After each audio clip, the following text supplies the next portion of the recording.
Nifty slips closer to 5300 after a weak start, but poised to close the week with 2% gains. Bharti witnesses value buying after 12% fall in last 2 days. Tata Motors falls over 2.5% after Credit Suisse downgrades the stock to underperform. SBI Q1 disappoints. Higher than expected gross NPA spooks the market. Net interest income is also lower than estimates, but Q1 PAT rises sharply on a lower base. Bank posts lower provisions this quarter. Stock is down to its lowest since May.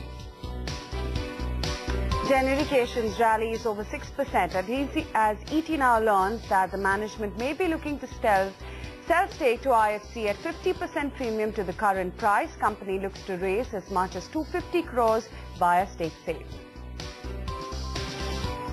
Europe retreats modestly from 4-month highs in line with Asian markets after China's July export-import data falls short of expectations. Brent dips below $113 a barrel.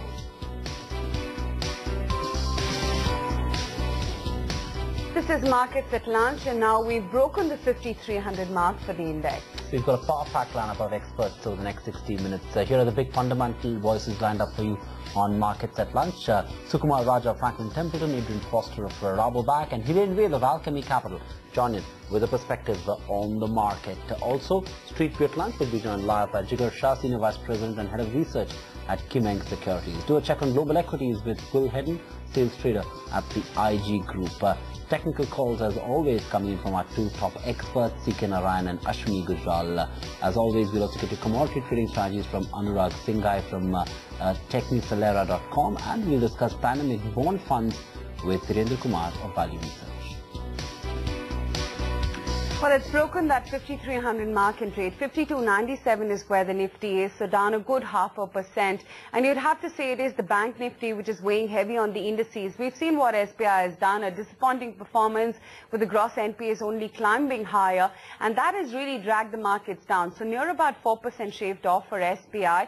The Bank Nifty as well, it's staring in at the lowest point in the day because SBI is having some bit of a rub-off on the entire PSU banking lot. So Nifty futures currently down in excess of 1%. Ranbaxy, Tata Motors continue to reel under pressure after their quarterly earnings yesterday. On the flip side, some gains coming in for BPCL, Unilever, as well as Maruti and ITC, as well as Sterlite. Okay, let's first get your fundamental view on the market. Sukumar Raja of Franklin Templeton expects markets to decline further, although he does see value buying at current levels. Also, here are his sector-specific calls for FY13. The market could decline from these levels, but taking a longer-term perspective, whether there is value in the market. Yes, there's selectively value in the market. The broad market is not necessarily grossly undervalued, but it's not overvalued either.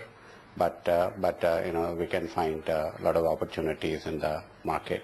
The earnings cycle peaked out a couple of years ago, and after that, we already seen the consolidation happening within the corporate sector. I think the consolidation will carry on for some more time, probably a couple of more years. There are going to be very few players left in the telecom sector. It's at a very advanced stage of consolidation. At least 60–70% of the players are bleeding profusely, and I don't think they can carry on for long. And once they start shutting shop, then the outlook will improve very materially. And there's going to be a slowdown in the discretionary space. In the final stages of the slowdown in the economy, the consumer confidence can be challenged. So I wouldn't be too bullish on the discretionary space. Okay, let's understand the technicals of the market and how you should be trading the indices right now. Ashwini Gujral, fund manager at ashwinigujral.com, joins us now for a detailed perspective. Ashwini, now we're trading below the 5300 mark. How does one go about trading the Nifty and, more importantly, the Bank Nifty in light of what SBI has done after its quarterly performance? Well, I had said that if we start breaking 5300, people should assume that probably this upside is over, and now we should start some kind of a downswing. We have been short on Bank Nifty since yesterday, so that position continues. In fact, you would be much better off going short on the Bank Nifty because it's showing much more traction on the downside. So chances are Bank Nifty will get fairly close to 10,200 for starters, and then maybe even below that, probably 10,050 or something.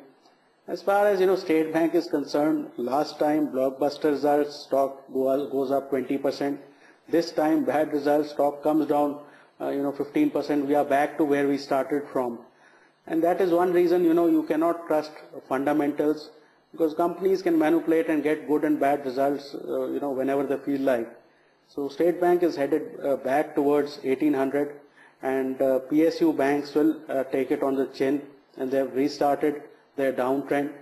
So overall the market is looking fairly weak, and people who haven't taken substantial profits off would be better off doing that now. Okay, SBI could be headed for levels of around 1800, says Ashwini Gujral. But let's put the spotlight on the SBI earnings. It's been a big disappointment coming in from SBI, and the disappointment really is largely on the asset quality. Stock down 4% in trade. Let's bring in Poonam from our research team, who analyzes the banking sector very closely.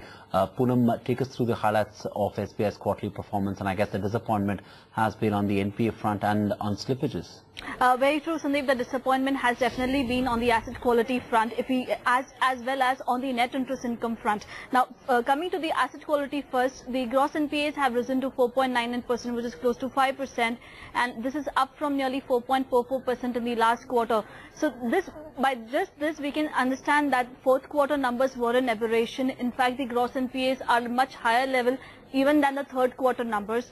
The slippages, if you look at it, the slippages are over 10,000 crores, and the reduction is just approximately 2,700 crores. That means that the bank is doing much more slippages than even in the last 4 quarters that we have seen.